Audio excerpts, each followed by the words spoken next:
आज भाई। सो आज की कहानी हमारी है 2024 का पेपर है हमारे पास मई जून का। सही है, आज उसको सॉल्व करते हैं। सही है। So I am doing the paper of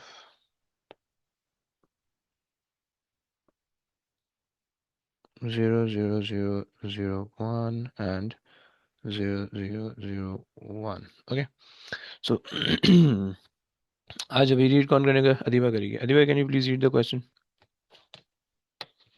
The load is suspended from a thread. The vertical force on the load on the thread due to the load is 0.75 newtons. Calculate the mass of the load. Sir, hmm. weight is equals to mg वाला formula करेंगे. Weight is equals to M G. Okay. And 0.7। 0.75 को divide करेंगे 9.8 से. Very good. निकालने कितना आता है?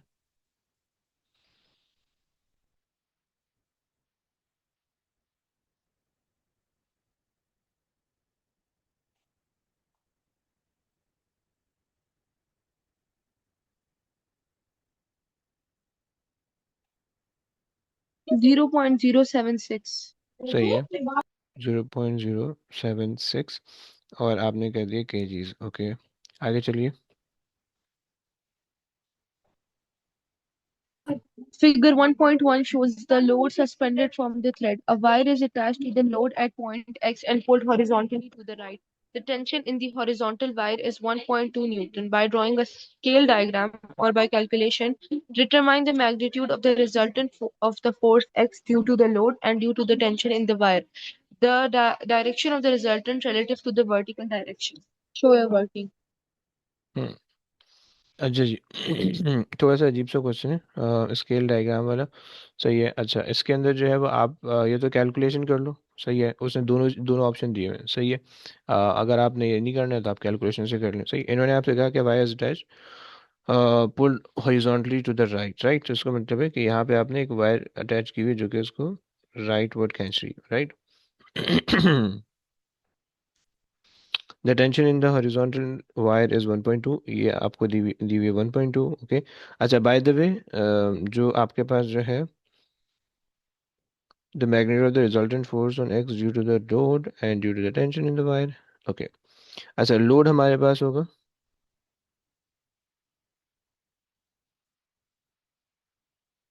Load हमारे पास होगा इस डायरेक्शन में।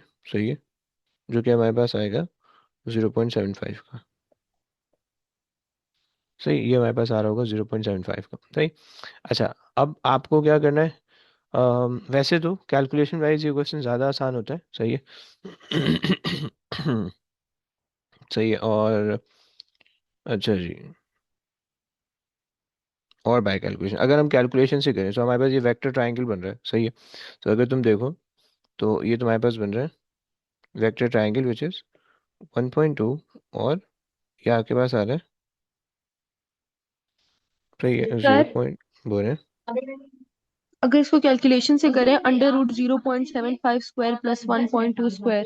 बिल्कुल सही कर रही हैं आप।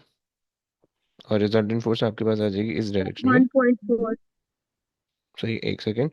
1.2 का स्क्वायर आपने किया होगा प्लस 0.75 का स्क्वायर आपने कर दिया होगा। सही है। और ये रिजल्टेंट फोर्स है, तो आपने इसका स्क्वायर कर दिया होगा। राइट, और आपने अंडर रूट कर दिया होगा। कितना बता रही हैं आप? 1.4. सही है। अच्छा जी। सो 1.4 आ रही है। सही है। अच्छा, नेक्स्ट चीज़ हमारे पास है मैग्नीट्यूड। अच्छा जी, सो 1.4। अच्छा, उसने कहा कि direction of the resultant relative to the vertical. Okay. So यानी रिलेटिव टू वर्टिकल का मतलब कि तुम्हें जो है एक बना दो वर्टिकल यहाँ पे। सही है। अब रिलेटिव टू वर्टिकल तुम्हें निकालनी है डायरेक्शन, यानी ये वाला एंगल तुम्हें फाइंड आउट करना है, ये वाला एंगल। सही है। थीटा। हम ये वाला एंगल निकाल लेते हैं, माइनस कर देंगे, 90 से आ जाएगा। सही है। तो उसके लिए तुम क्या करते हो? ट्रिग्नोमेट्री कौन सा वो लगा दोगे? टेन थीटा लगा दोगे। जनरली हम टेन थीटा लगा देते हैं, बोले। ये हम ये वाला नहीं कर सकते जो ट्रायंगल के अंदर ही है, R और 0.75 के बीच में. ये वाला। जी. बच्चे नहीं ना, उसने आपसे देखो, उसने आपसे क्वेश्चन में क्या कहा है कि the direction of the resultant relative to the vertical, right. So हमें बेसिकली ये एंगल चाहिए, राइट। क्वेश्चन में उसने ये मांगा हुआ है हमसे, राइट। अब आपकी अप्रोच कोई भी हो सकती है, सही है। आप ये वाला एंगल निकालो, 90 में से माइनस कर दो, यहाँ तक पहुंच जाओगे, ये आ जाएगा थीटा, राइट। अगर आप ये वाला निकालोगे, सही है, तो उससे फिर आपके पास कुछ आएगा नहीं। या चलो ऐसा कर सकते हो कि अगर आप ये वाला निकाल लो एंगल, तो आपके पास डायरेक्ट कॉम्प्लीमेंट्री एंगल सेम हो जाएंगे, सही है, बिल्कुल सही है। वो भी डायरेक्ट एंगल बन जाएगा, सही हो गया। ऐसे ही कह रही हूँ। Yes sir. सही है, सही है, बिल्कुल सही है, ऐसे कर लेते हैं, चलो ऐसे कर लेते हैं, हम तो अच्छा तरीका बता दिए। सही है, सो हमने कर लिया ऑपोजिट ओवर एडजेसेंट। सही है, कितना आता है?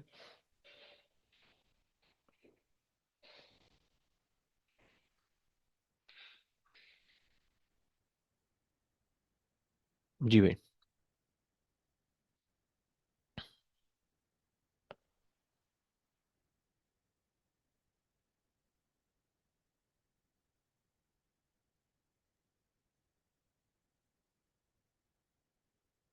Yes, how much? 57.9। 57 पॉइंट, सही है, 60 डिग्री हम 58। ले लेते हैं। 57, अच्छा सॉरी, 58 ले लेते हैं। 58 डिग्री, राइट, क्लियर हो गया।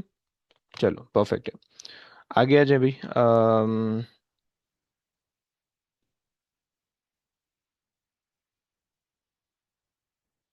ये सदीबा आगे रीड कर लो।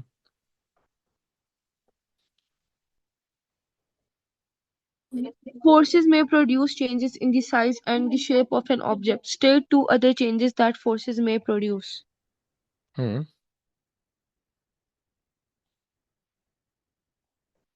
सर इसका नहीं पता मुझे। देखो फोर्स क्या करती है, फोर्स आपकी वेलोसिटी को चेंज कर सकती है, एक्सीलरेशन को चेंज कर सकती है, डायरेक्शन को चेंज कर सकती है, रोटेशन जनरेट कर सकती है, यस सर। समझ रहे हो, डिफॉर्मेशन कर सकती है, लेकिन हर उसने बता दिया, सही। सो आपके पास हो गया, it can bring the change in the velocity, change in the acceleration, सही है। इट प्रोड्यूसेस द मोमेंट और causes द रोटेशन, सही है। और आप कह सकते हो कि और क्या कह सकते हो, ऐसे तो काफ़ी है। चेंज द डायरेक्शन कह सकते हो,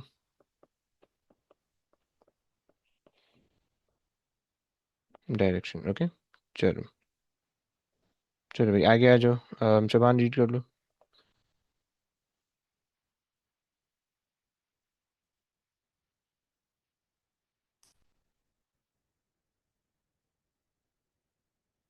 यस, शबान नहीं है, अजान आप रीड कर लो। Define acceleration. हम्म। क्या कहते हैं हम The एक्सेलरेशन को? change in velocity per unit time. Very good, आगे चलिए। A train has a total mass of 50 to 100,000 kg.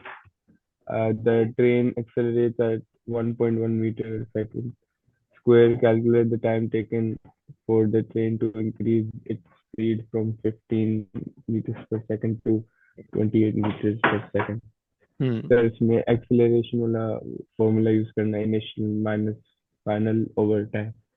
Final minus initial क्यों नहीं कर रहे? इनिशियल माइनस हाँ फाइनल वही से जनरली फाइनल। हमारे पास वो डिसैलेरेशन आ जाती है, सही है। सही है, जी तो सही है। एक्सेलरेशन को मतलब टाइम को हम्म। फॉर्मूला बनाना है तो सही एक्सेलरेशन है, नीचे आ जाए। टाइम को सब्जेक्ट बना देते हैं। और 28 - 15 डिवाइडेड बाय 1.5, 1.1 सॉरी, कितना आता है? सर कल की भी फिर सेम टाइमिंग होगी। सर 10.83 आ रहा 10.83, ओके। 11 ले लेते हैं इसको, 11 कर लेते है। जी सर नहीं 11 ही आ रहा है, 11 ही आ रहा हैं, ओके। पूरा 11 आ रहा है। है। 11.81। 11.81, ओके, तो 12 हो जाएगा बेसिकली। सही है, चले। Calculate the force required to produce an acceleration of 1.1 meters second square for the train. The force is equal mass times acceleration. तो बस जो मास है उसे टाइम स्प्रेडिंग एक्सेलरेशन का तो आ जाए।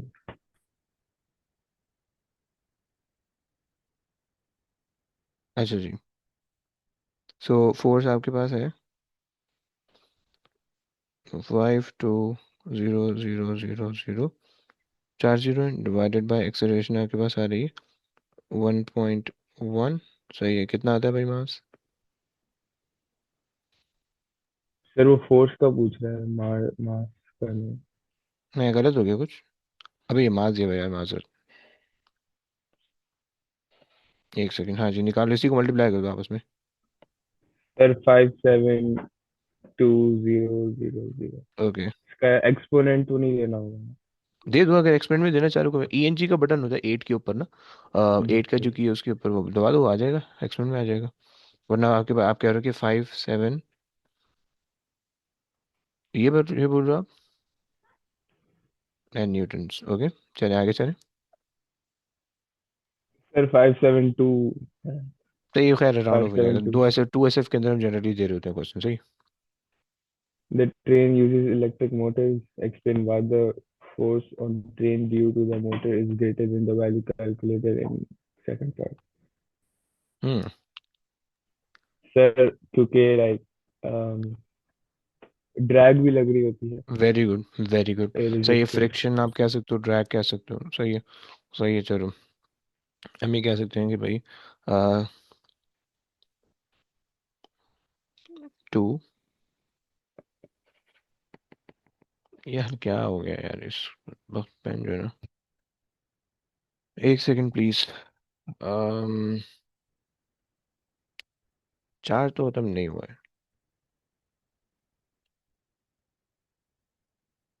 चार्ज खत्म हो गया, लो। 2 मिनट रुको भाई, 2 मिनट रुको।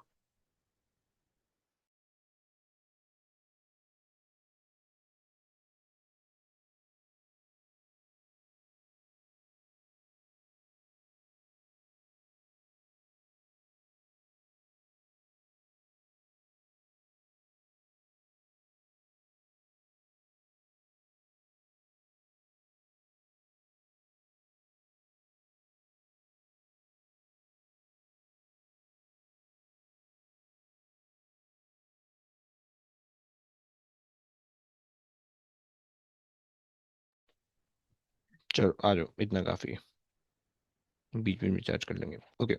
सो हम ये कह रहे हैं कि भाई हमारे पास जो है वो फ्रिक्शन वगैरह आ रही है, सही है। सो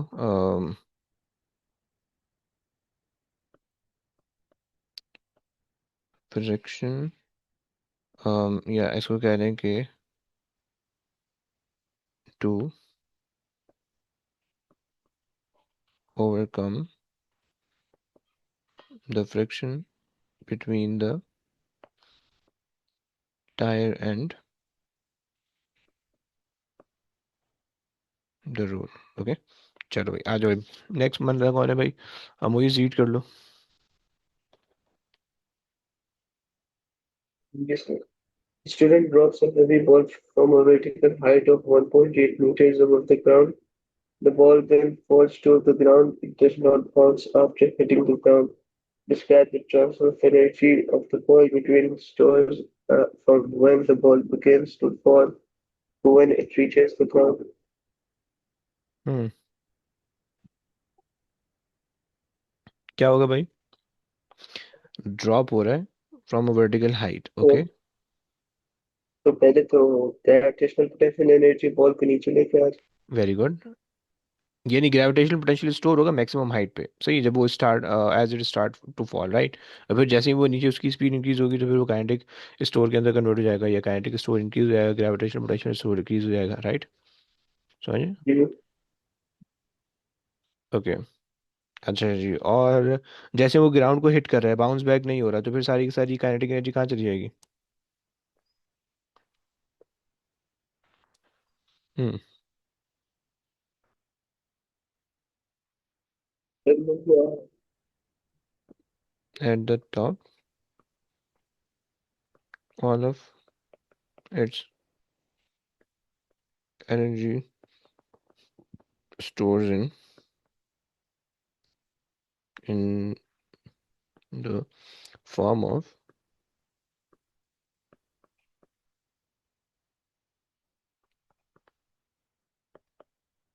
gravitational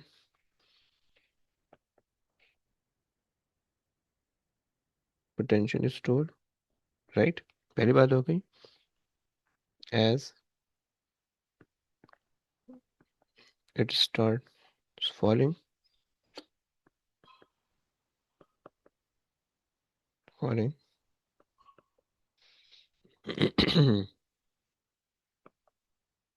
Kinetic store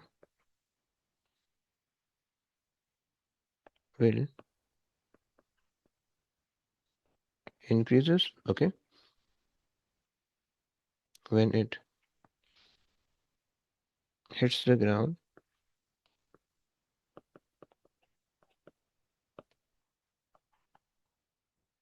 The ground, all of its kinetic store converted, go on, converted into thermal store. चलो आगे चलो. Calculate the maximum speed of the wall, ignore your resistance, show your working. Hmm. So mgh equals half m square. सही है. सो आप ये अगर लिख भी दो तो भी अच्छा हो जाएगा कि भाई gain in kinetic energy is equals to loss in gp. सही है. और काइनेटिक एनर्जी आपने लिख दिया half m v square is equals to M g h, right. Mass से मास कैंसिल हो गया और फिर आपके पास हो जाएगा v is equals to 2gh/√2. कुछ बच्चे ना डायरेक्ट ये वाला फार्मूला इस्तेमाल कर रहे थे. देखो उसने कहा है show your working.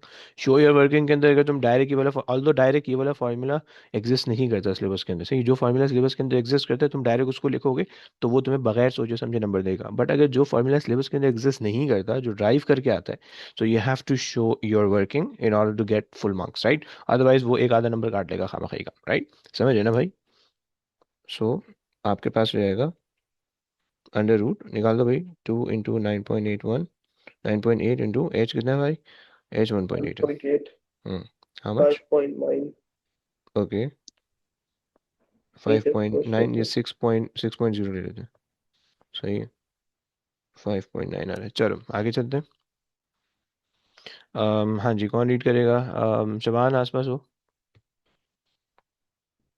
Shaban are you around? Shaban Yes, पता नहीं yes, sir. कहाँ. ओके, रीड कर लो. State 2 is evaporation differs from boiling. हम्म. क्या Um, हो रहा है? it is slower process. ओए, इससे अच्छा नहीं बता सकता. Uh, it occurs that temperature is below boiling point. Okay. और Or it happens only at the surface. Very good. सही है. सो हम ये कहते हैं कि भाई happen only on the surface. लेकिन वो कौन, इट हैपन्स नहीं लिख देना. वो आप लोगों के evaporation happens on the surface Mm. And boiling occur and boiling occur throughout the body. Okay,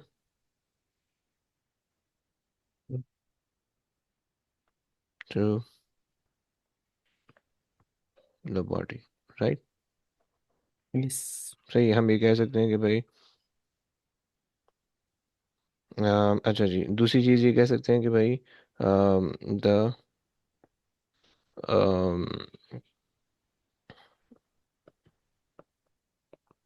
the boiling occur at a fixed temperature, but evaporation occur at any temperature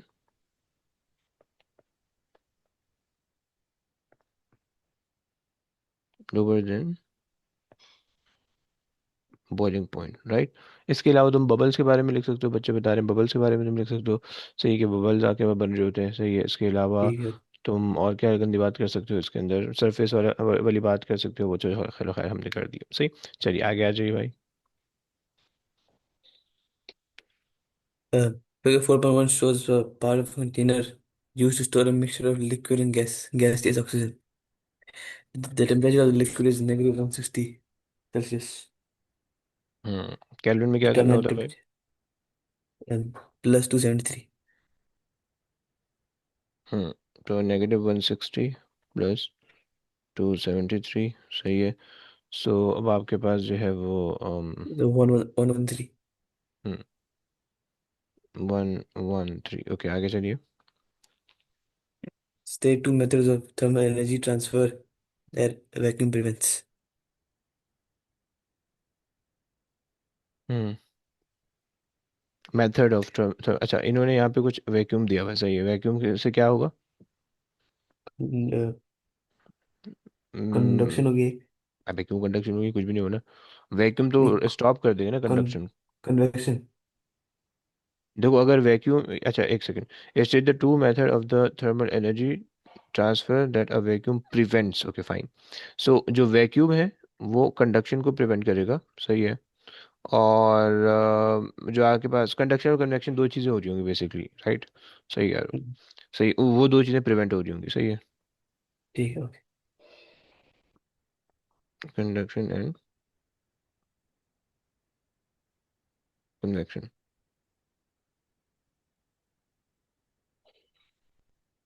सही है। अच्छा और सही है, चलें आगे चलें। State in terms of particles how a gas exerts a pressure on the walls of the container. Hmm So, particles gain kinetic energy, more frequent collisions, hmm and एक सेकंड, मोर फ्रीक्वेंट ये पार्टिकल गेन काइनेटिक एनर्जी कहाँ से आ रहा है? उसने तो ये नहीं बोला in term of particle how the gas exerts pressure, वो ये नहीं बोल रहा है कि आपने अच्छा, टेम्परेचर इंक्रीज किया, राइट। सो ये अच्छा, तो ये बच्चे अक्सर इस तरह से लिखे होते हैं कि भाई तुम particle gain more kinetic energy blah blah blah, वो तब होगा कि जब तुम टेम्परेचर राइज करोगे, अभी तो टेम्परेचर राइज ही नहीं हो रहा है, सही है। अच्छा. हम्म So, the particles collide with one another and they exert okay, at high speeds in different directions. And collide with the wall, अभी मेन चीज आपने नहीं बताई है अभी तक, with the wall of the more container, number of portions. सही है। और फिर आप ये बोलोगे with the wall of the container, this causes the change in momentum per unit time, right? Yes. Okay. uh, Uh, which exert, sorry, exert force per unit area, okay, uh, by a molecule,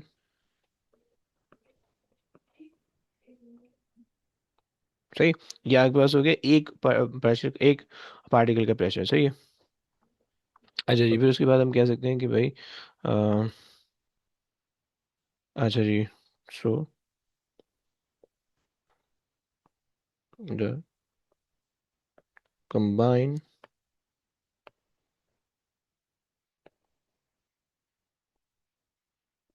force per unit area of all the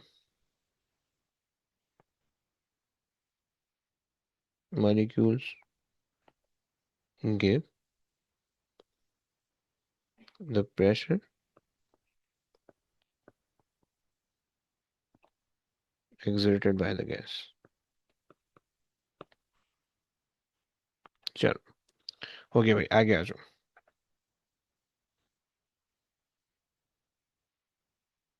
खामा एक page हमें दे रहे हैं, हम तो इसको delete कर सकते हैं। ये तो ट्रैश, ट्रैश। ओके, आजा भाई। अदीबा रीड कर लेंगी please. Figure 5.1 shows a ray of yellow light incident on a glass prism ABC. Explain why the ray does not change the direction when it enters the prism at face AB. Any idea? No, sir. कि भाई refraction के अंदर दो condition होती है, यहाँ पे refraction होगी, ये तो तुम्हें पता चल रहा है राइट। यहाँ पे दो मीडियम चेंज हो रहा है, एयर से ग्लास के अंदर जा रही है, तो होनी जो रिफ्रैक्शन चाहिए लेकिन नहीं हो रही है राइट। क्योंकि दूसरी कंडीशन क्या होती है रिफ्रैक्शन की, कि it should be incident at some angle right. और यहाँ पे 90 डिग्री बन रहा है या बिल्कुल नॉर्मल से पास हो रहा है, तो कोई एंगल नहीं बन रहा है यहाँ पे राइट। सही है? Yes, is that sir. Clear? सही है। Hmm. Light is entering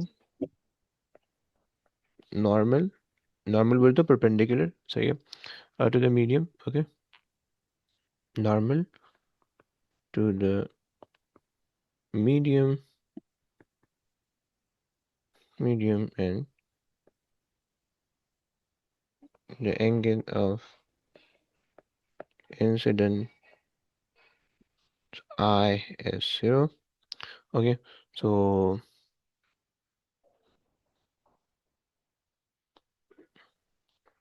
uh, direction, चले आगे चले, चले। The critical angle for the glass is 42 degrees. Calculate the refractive index of the glass. Show your working. Hmm, critical angle क्या होता Sir, है? हम्म।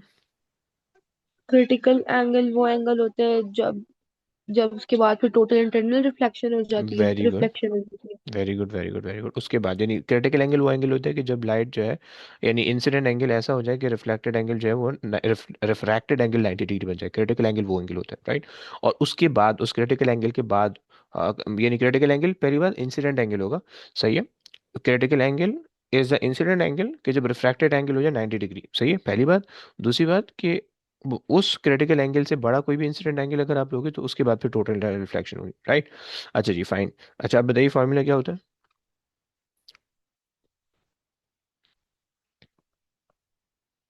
One over, sir इसका formula 1/sin c, सही। इस तरह से हम कह रहे होते हैं, सही। एंड हमें एन निकालना है, सही है। सो 1/c is the critical angle, जरा फॉर्मूला लगाओ, निकाल दो कितना आ रहा है।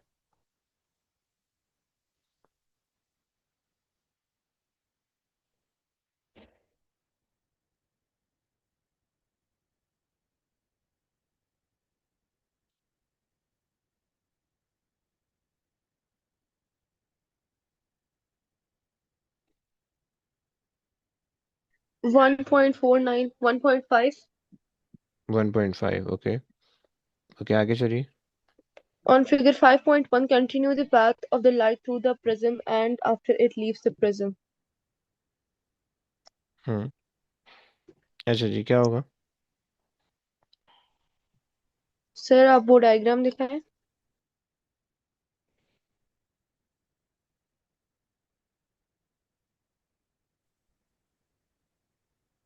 अच्छा, वैसे तो इन्होंने हमें जो है leave the prism, okay, 3 number दे रहा है आपको। चलो देखते हैं। मतलब रिफ्रैक्शन होगी क्योंकि अभी तो 90 डिग्री पे नहीं है।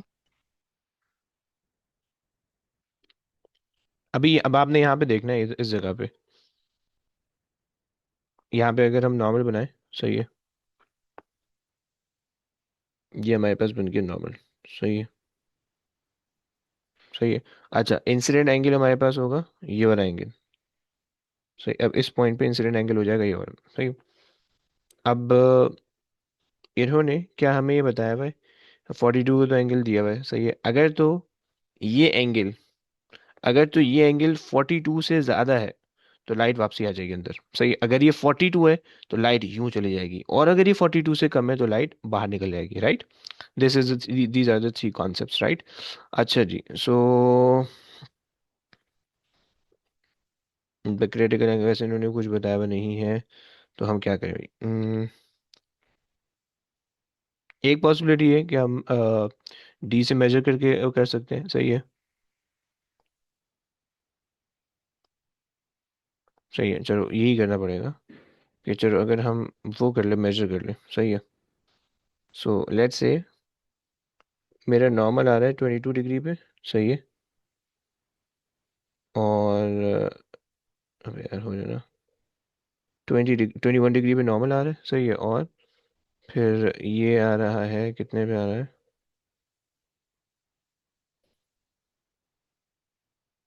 सही 150। सो 150, सही है। 150 माइनस 180 करोगे, सो तुम्हारे पास आ जाएगा 30 डिग्री, यहाँ से आ जाएगा और प्लस 21 या 22, सही है। तो तकरीबन वो क्रिटिकल एंगल बन रहा है, सही है। चलो क्रिटिकल एंगल से ये तो ज़्यादा ही बन रहा होगा, सही है। ये आपके पास आ गया 150, ये आ रहा है, सही है। और 150 से 180, 30, एंड 30 + 20, अच्छा 50 बन रहा है, सही है। तो इसका मतलब है टोटल इंटरनल रिफ्लेक्शन होने वाली है यहाँ पे, सही है। तो तुम्हारे पास ये एक पॉसिबिलिटी, क्योंकि क्वेश्चन में मुझे ऐसे कोई बात नहीं दिख रही है। अच्छा, अब आपके पास जो है टोटल इंटरनल रिफ्लेक्शन अगर तुम बना रहे हो, सो यहाँ पे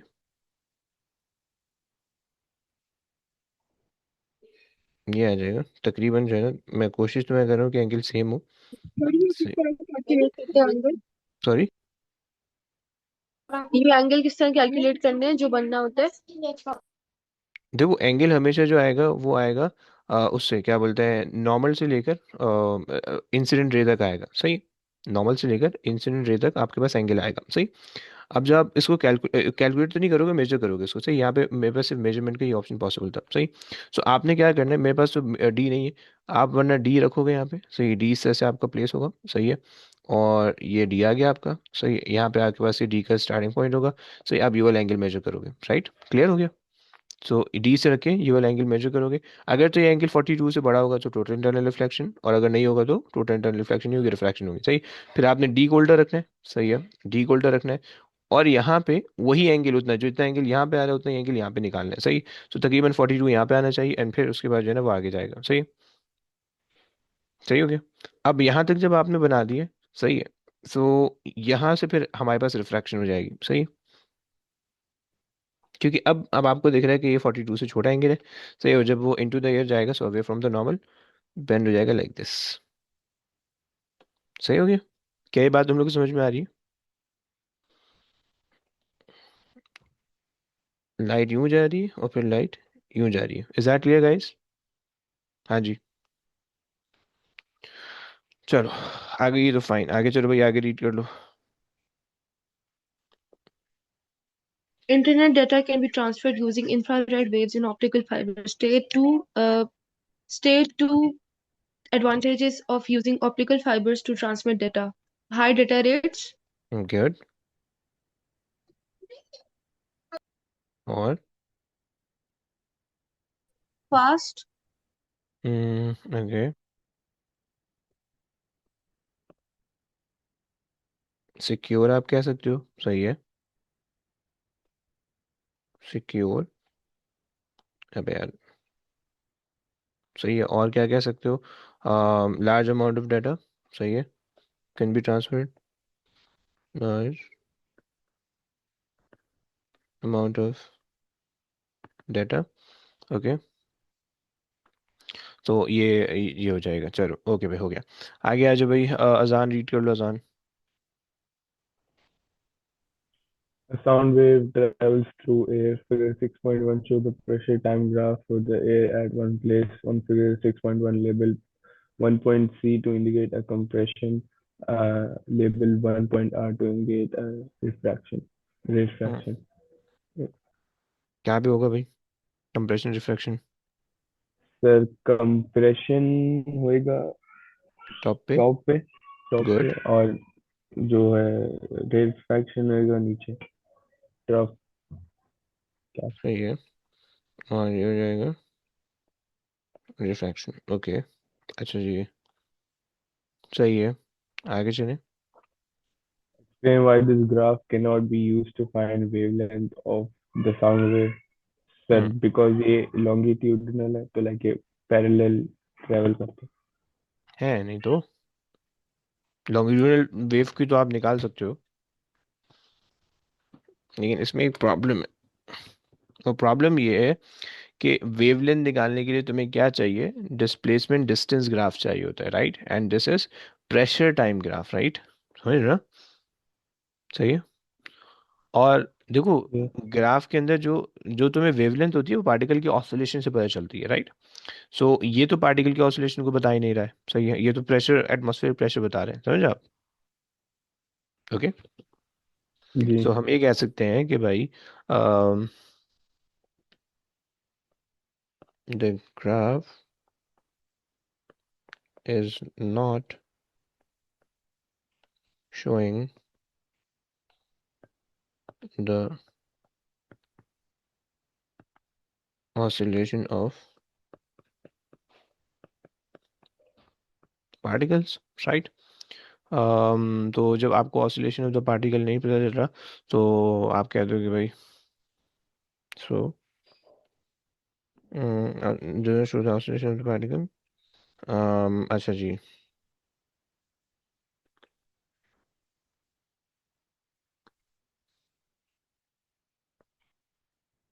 एंड लिख लेंगे दिस इज नॉट वो डिस्प्लेसमेंट टाइम ग्राफ, तो मिल जाएंगे मार्क्स। डिस्प्लेसमेंट, नहीं, डिस्प्लेसमेंट डिस्टेंस ग्राफ से हमें वेवलेंथ निकल के आती है, राइट? डिस्प्लेसमेंट डिस्टेंस ग्राफ हमें वेवलेंथ निकाल के देता है। सही है, तो वो अगर आप लिखोगे तो समवॉट यस, लेकिन चलो ओके। मिल तो जाने चाहिए, सही है। And it is not. आगे चलो भाई। The sound becomes louder and lower and of lower pitch. State what happens to the amplitude of the sound. Sir, amplitude will amplitude will, decrease. कि भाई साउंड बिकम लाउडर। लाउड हाँ का मतलब और increase. Loud, Sorry. हाँ। सो और frequency, Frequency भी increase होगी, कि भाई नहीं decrease होगी. Sorry. अरे Sorry. किया कर रहा है। Okay good, decrease. सही है। सो हमारे पास क्या होता है कि लाउडनेस जो है एम्पलीट्यूड से रिलेटेड होती है। लाउडनेस इंक्रीज करोगे तो एम्पलीट्यूड बढ़ेगा, लाउडनेस डिक्रीज करोगे तो एम्पलीट्यूड कम होगा। पिच इंक्रीज करोगे तो एम्पलीट्यूड, फ्रीक्वेंसी कम ज़्यादा होगी, और पिच डिक्रीज करोगे तो फ्रीक्वेंसी कम हो जाएगी। सही है। वेवलेंथ तुमसे निकालने को बोले, सीधा सीधा वी को स्टेफ लैम्डा लगा दो। सही, निकाल के बताओ कितनी आ रही है। 1500 डिवाइडेड बाय 13 एक्सपोनेंट 3, सही है, is equal to F, sorry wavelength नहीं, हमने निकालनी, वो निकालना है ना, वेवलेंथ कितनी आ रही है भाई? That's 0.1153. और ओके, सो 0.12 ले लें। जी. सो आगे चलें। State the approximate speed of sound in air. 330 to 350 meters per second. Okay, 340 होती है जनरली, सही है, एक्चुअल जो है वो 340 होती है, खैर। um, और भाई कुछ बच्चे ने यहाँ पे 3 एक्सपोनेंट 8 लिख के आते हैं भाई, वो speed of light in the air है, राइट? चलो आगे चलो भाई। कौन है भाई? मूवीज हो गया, शबान रीड कर लो भाई।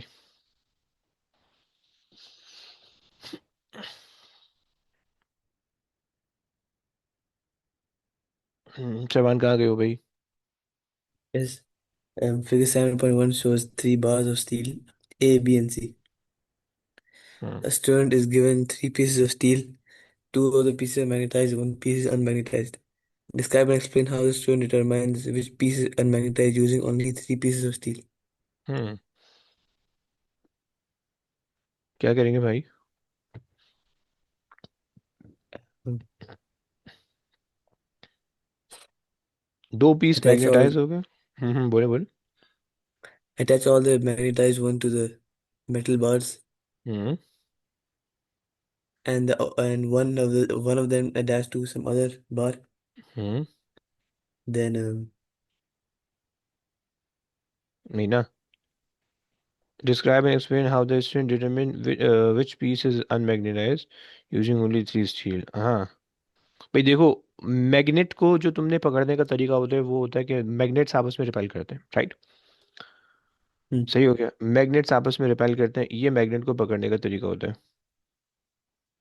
यस, वेरी गुड अदीबा, सही है। सो मैग्नेट रिपेल करते हैं आपस में, सही है। एक बात, तो आप इनको आपस में एक दूसरे के करीब लाके चेक कर लोगे कि भाई कौन सा एक दूसरे को अट्रैक्ट कर रहा है, सही है, और कौन सा एक दूसरे को रिपेल कर रहा है, सही है। अच्छा, इन्होंने कहा, क्या कहा है, describe and explain how the student determine which piece is unmagnetized और यूजिंग ओनली थ्री मैग्नेट, सही है। अच्छा जनाब, तो हम ये कर सकते हैं कि भाई bring the two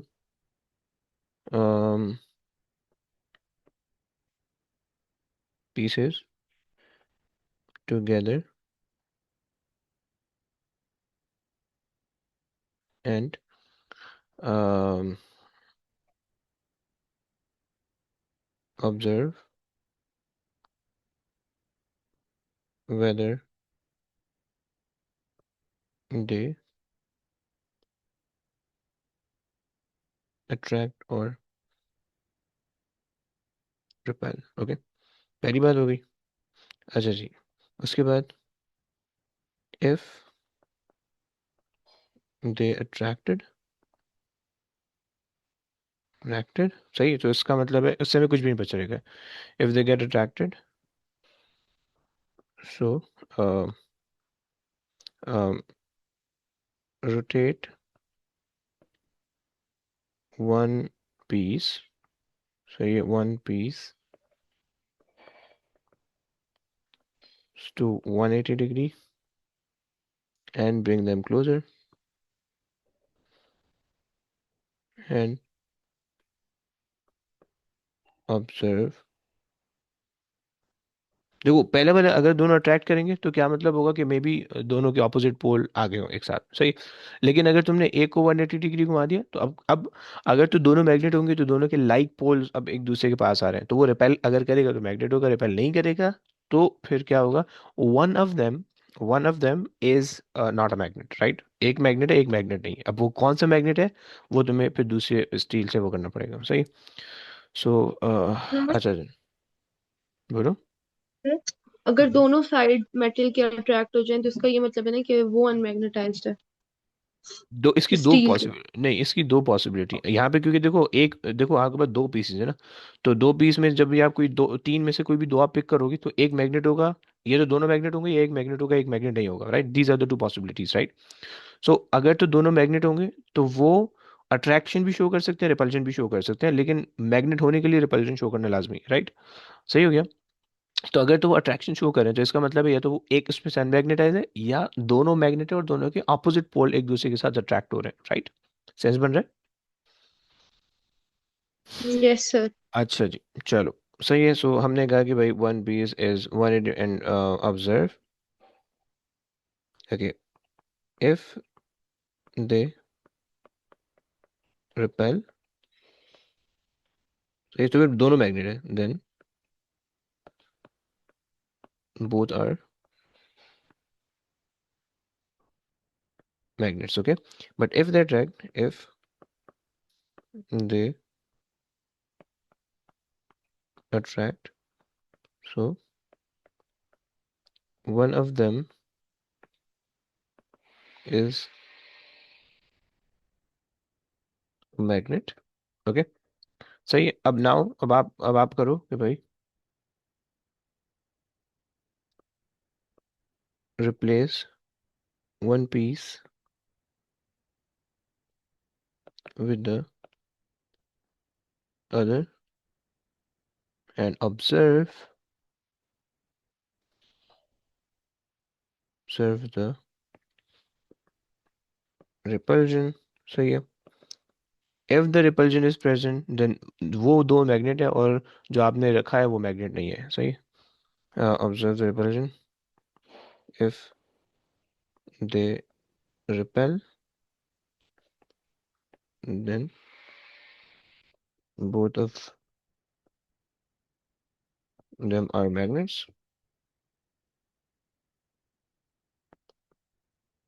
and left out one is not magnet. Is not magnet.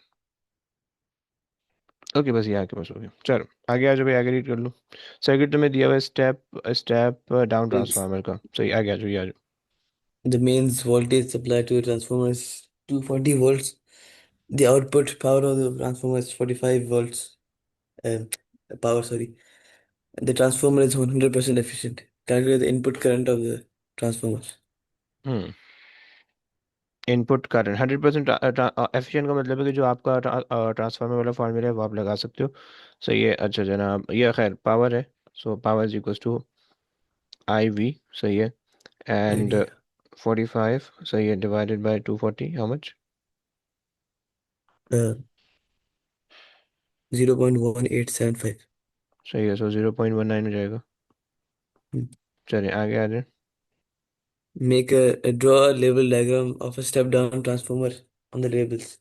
State a suitable material for each of components. Hmm. So पहले core should be soft iron. सही है। अच्छा जी, एक सेकंड, मेरे पास जो है ना कुछ बना बना हुआ है। सो चलो, एक तो ये आ गया। सही है। Hmm. और अच्छा, स्टेप डाउन है तो इसका मतलब है कि एक जगह पे ये कम होनी चाहिए, है ना? Yes. तो अगर मैंने ये लगा दिया है तो मैं एक काम कर लेता हूँ कि मैं इसको यहाँ से जो है ना कुछ यहाँ से हटा देता हूँ। सही है। और कुछ यहाँ से हटा देता हूँ। सही है। चलो ये बन गया मेरे पास, अरे लो, ये मेरे पास हो गया स्टेप डाउन ट्रांसफार्मर। सही है। ओके। ओके। सही है। एंड अच्छा, और क्या करेंगे भाई? और कॉपर कॉइल। कॉपर की कॉइल हो गई है। सही है। अच्छा, यहाँ पे आपने लगा दिया इनपुट का, इनपुट आपने लगा दिया एसी, राइट? तो ये हमारे पास आ गया एसी का इनपुट। सही है, थोड़ा सा बड़ा एसी बन गया बट खैर है। ये नहीं, ऑल्टरनेटिंग पावर सप्लाई आ गई। सही है। और आपने जो है आउटपुट पे आपने लगा दिया लोड। सही है।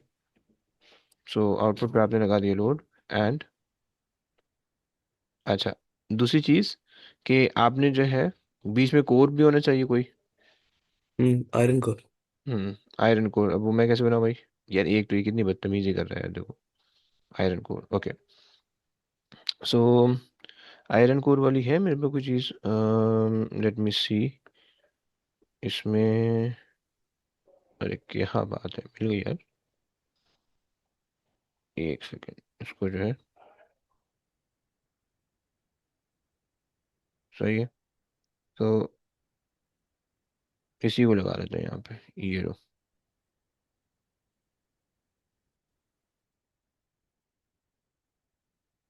सही, ये मेरे पास आ गया आयरन कोर। सही, वो आयरन यहाँ से पूरा कनेक्टेड होना चाहिए।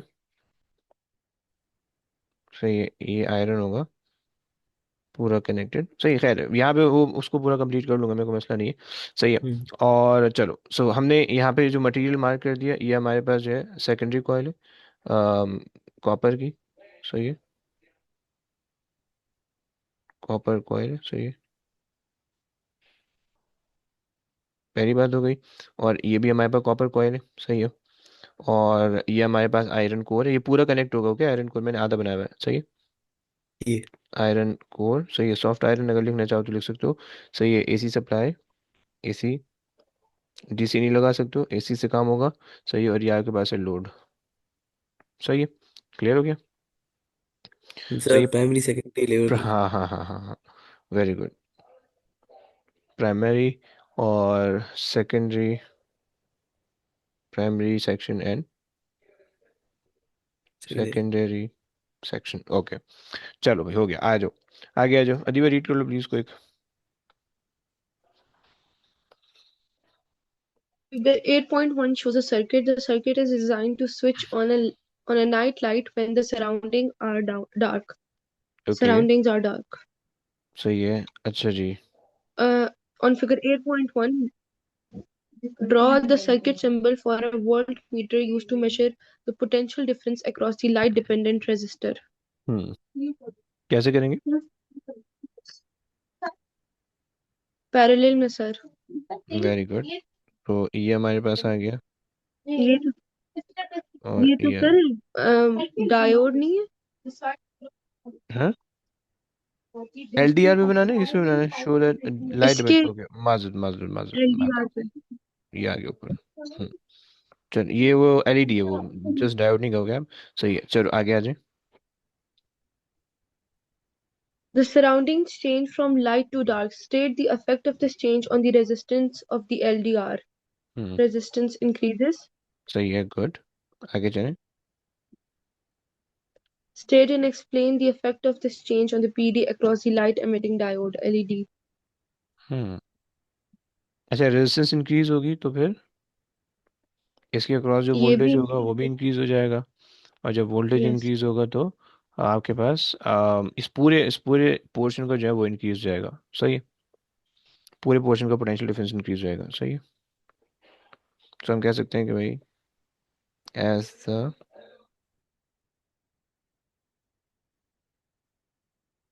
रेजिस्टेंस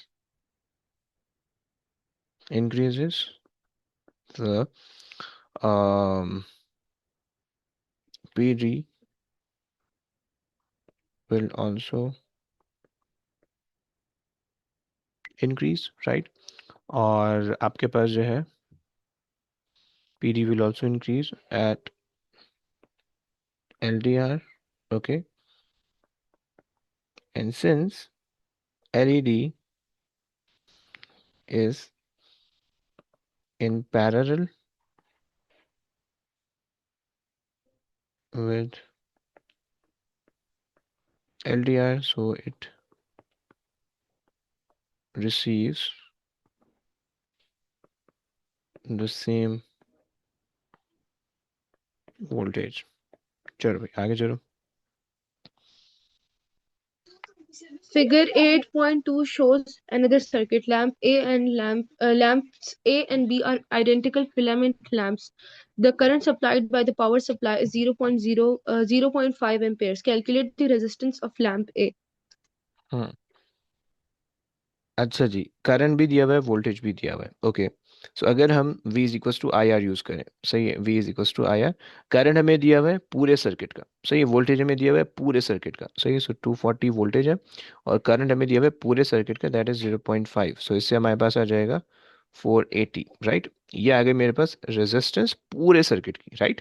सही है, क्योंकि हमने करंट पूरे सर्किट का, वोल्टेज पूरे सर्किट का, तो रेजिस्टेंस भी पूरे सर्किट की आ जाएगी। सही, 1/R टोटल। अब ये चूंकि पैरेलल के अंदर लगाए हुए 1/R1, 1/R प्लस 1/R, क्योंकि दोनों आइडेंटिकल है, सही, उसने हमें मेंशन किया हुआ है। सही। सो अब हमें टोटल रेजिस्टेंस पता चल गई है, टोटल रेजिस्टेंस हमें पता चल गई है 1/480 की, राइट। और 2/R ये हमारे पास क्रॉस मल्टीप्लाई कर देते हैं, सही है।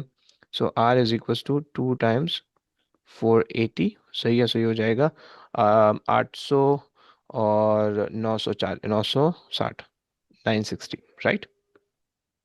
क्लियर? Yes, sir. चलो हो गया। आगे आ जाओ भाई, आगे चले भाई, कौन रीड कर रहा है? अजान रीड कर लो भाई। Radioactive isotopes that emit ionizing radiation are used in hospitals. State and explain two safety precautions necessary for the use of these isotopes in medical procedure. Sir पहला होगा कि use lid containers ओके, और फिर use सही है। और ये जो रेड कंटेनर है, ये क्या करेंगे, ये आपके जो है ना। sir limit the time exposed to the okay, radioactive isotopes. Okay. So अच्छा, दूसरी चीज़ हो गई कि भाई limit the exposure time, expo exposure time in radiation. Okay, आगे चलें। अच्छा एक सेकंड ना, इनकी एक्सप्लेनेशन भी जरूर। Link uh, explanation. Use a lead container. अच्छा, लेड कंटेनर क्या करता है कि वो जो है ना रेडिएशन को रोक लेता है, सो lead stops the radiation from coming from coming out of the container। सही, ये एक बात हो गई। दूसरी चीज, एक्सपोजर टाइम कम कर दोगे तो उससे अच्छा जनाब, तो हम ये कह सकते हैं लेस हार्म, या क्या कहेंगे, या लेस possibility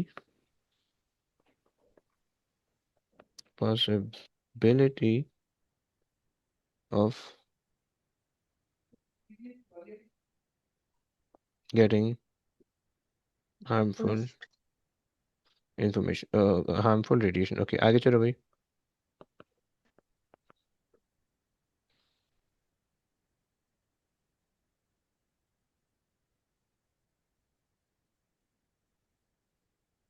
हम्म रेडियो एक्टिव ट्रेसर के अंदर तुम अल्फा एमिटर्स को क्यों नहीं यूज करते हो? सही है, देखो आपके पास जो है ना, जो जब बॉडी के अंदर आप कोई चीज़, कोई रेडियो एक्टिव सोर्स डाल लो, तो हम ये एक्सपेक्ट कर रहे होते हैं कि वो बॉडी से बाहर आए। सही है, और जब वो बॉडी से बाहर आके डिटेक्टर पे डिटेक्ट होगी तो हम उसको वो कर पाएंगे, राइट। और अल्फा का प्रॉब्लम ये होता है कि अल्फा अंदर ही आयनाइजेशन स्टार्ट कर देगी, तो वो हमारे लिए जो है ना, वो अंदर ही सारा काम मसला खराब The हो जाएगा। body, since they are positively charged, they तो have वो, mass as well. जी जी बिल्कुल सही कह रहे हो, तो सर वो सारे सारे प्रॉब्लम हो जाएंगे। बोले बोले। सर हम ये कह सकते हैं कि दे आर वेरी आयनाइजिंग, और they are like they are the most ionising, और they are hmm least penetrating. हम्म देखो, लेकिन उसको आपको यहाँ पे रिलेट भी तो ये दो करना है। रीजंस, लाइक आपको उसको रिलेट भी तो तो करना है, सर देखो। मोस्ट आयनाइजिंग ये हो सकता है कि they can be harmful for the body. Most सही है, ionising, they can destroy the cells. सही है। और दूसरी और देखो, मेन मेन पेनिट्रेटिंग काम ये ये कि है। They can not pass through the body. Good है, सही है, परफेक्ट है, सही है। सो हम कह सकते हैं कि they are highly ionising, they start reacting or destroying inside the body, okay, body, okay, and their penetration power is less, so uh, they does not get detected, does not get detected on the detector। चलो भाई आगे चलो। Sodium 24 is an isotope sodium that has a proton number of 11 and a nucleon number of 24. Sodium 24 decays by emission of a beta particle to form an isotope of magnesium. Use nuclide notation to write down the nuclide equation for this decay. सही है, अब ये तो हमारे पास हो गया straight forward, सही है, लेकिन इनकी नोटेशंस आपको पूरी पूरी लिखनी है। सही है, सोडियम के ऊपर क्या आएगा भाई? 24 आ जाएगा, राइट। नीचे क्या आएगा? है प्रोटॉन नंबर 11, सही है। और जब आपने बीटा निकाला है, सो बीटा 0 और -1 होता है, तो इसका मतलब है कि 24 ये ऐसे ही रहेगा, और ये क्या हो जाएगा? 10 बन जाएगा, ऐसे ही होगा, या 12 बनेगा? 12 तो बनेगा। 12 बनेगा। वेरी गुड, सही हो गया। चलो भाई आगे आ जाओ भाई, मूवीज रीड कर लो। The solar system includes the sun and planets, yet two other type of natural objects that orbit the sun, the comets hmm, and asteroids. सही है, चलो आगे चलें। state the shape of the state the shape of the orbits of the planets elliptical. Elliptical या circular, चलो सही है। Figure 10.1 shows the orbit of an object from Sun at point A. The object is closest to the Sun at point B. The object is at the point B. The object is further away from the Sun. Can explain the energy as the object travels from point A to B. So point A में क्या कहते हैं speed कम होगी क्योंकि सही है। Gravitational potential energy ज्यादा हो जाएगी जिससे काइनेटिक एनर्जी डिक्रीज होगी और फिर बी से ए तो उसका ऑपोजिट हो जाएगा। अच्छा, इन्होंने कहा है कि from A to point B, सही है, ए से बी जा रहा है, यूं जा रहा है, सही। सो इसका मतलब है कि उसकी काइनेटिक एनर्जी डिक्रीज होगी ग्रेविटेशनल पोटेंशियल एनर्जी में, राइट। सो जी A to B is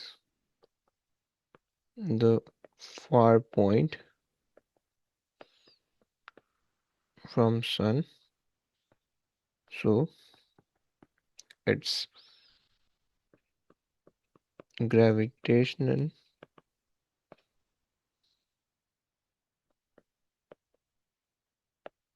potential energy increases from kinetic energy। ये पूरी चीज आ गई, एनर्जी, सही है।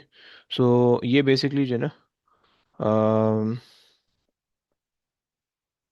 while the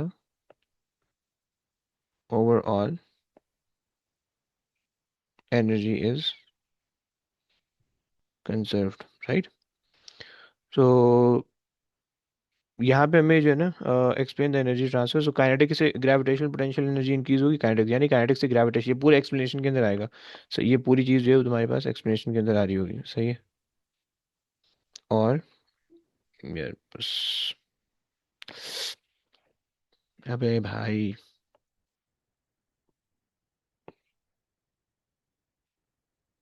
ये पूरी चीज़ आ रही होगी तुम्हारे पास यहाँ पे एक्सप्लेनेशन में, सही है।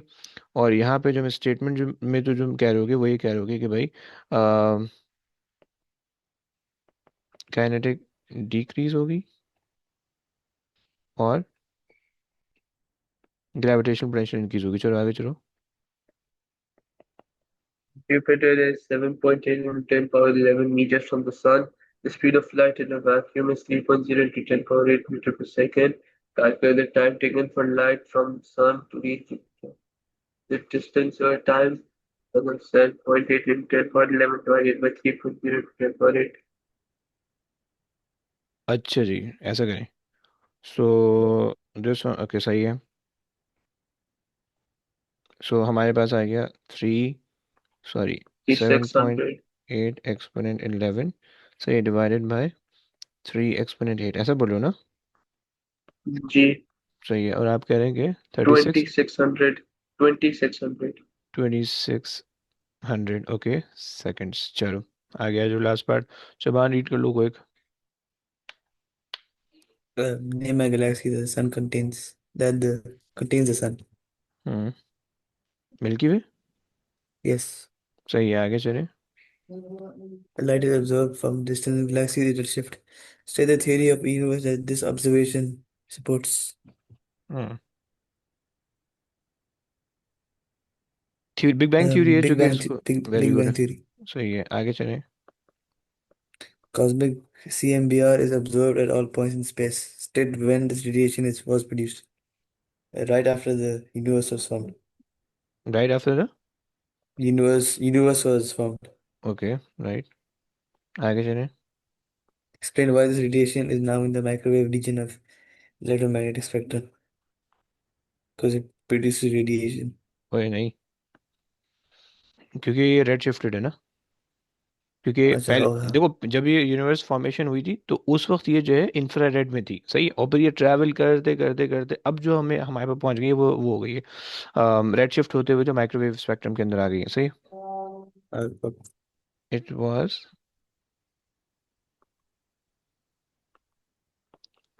Initially infrared, but it is now red shifted, red shifted का मतलब है कि उसकी वेवलेंथ इंक्रीज हो गई है, so it is now red shifted to microwave region. Clear हो गया?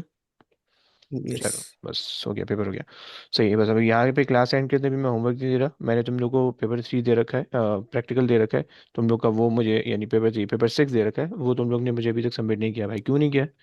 उसको जल्दी जल्दी सबमिट करो, कल इंशाल्लाह कल की क्लास में फिर मैं इसका होमवर्क भी दूंगा, सही है? सो आ जाओ भाई, चलो बस अब एंड करते हैं, बाकी इंशाल्लाह हम नेक्स्ट क्लास में देखेंगे। ओके गाइस, टेक केयर, अल्लाह हाफिज़।